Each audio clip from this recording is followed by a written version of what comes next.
I'm on the smoking policy task force. The task force came about because early last spring, late winter, MnSCU put out a request to the campuses in the system to review their smoking policies, simply to see if they're up to date. Do they need updating? Do they need changes made to them? The policy basically follows the Clean Air Act of Minnesota, which says no smoking in public buildings.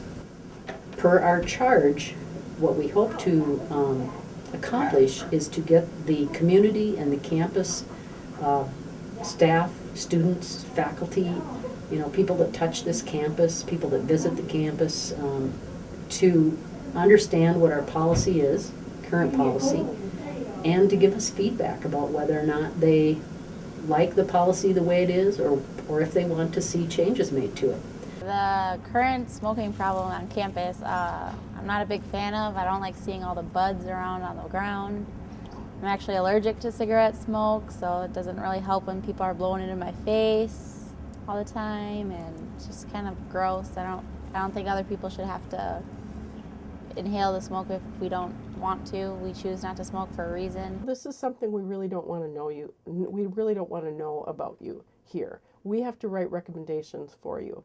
And when we see people behaving, smoking right next to a non-smoking sign, we kind of wonder, okay, we think you can read, but why can't you read that sign, and why doesn't it mean anything to you? So I'm hoping that the task force will help to get people to understand why those signs are there and how annoying it is to other people. I'd like to urge people who do smoke to ask themselves, what does your cigarette say about you?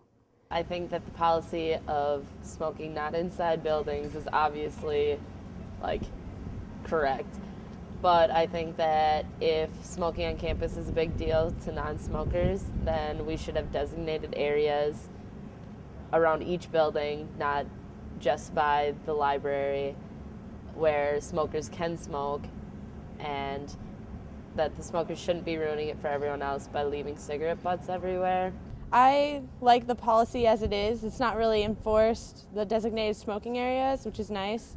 I think that more smokers should probably clean up their cigarette butts and not litter, but I'm one of the people who do throw it away. So I think it should be stay the same, maybe enforce more staying in the areas, but there should probably be more because I've only seen one, which is by the library. So if they want to enforce it, probably make more areas. So the smoking policy, I really don't care if they smoke on campus. I just don't want it to be, I walk out of the dorms and there's a sudden cloud of smoke. Other than that, just 60 feet away from the door, I'm fine.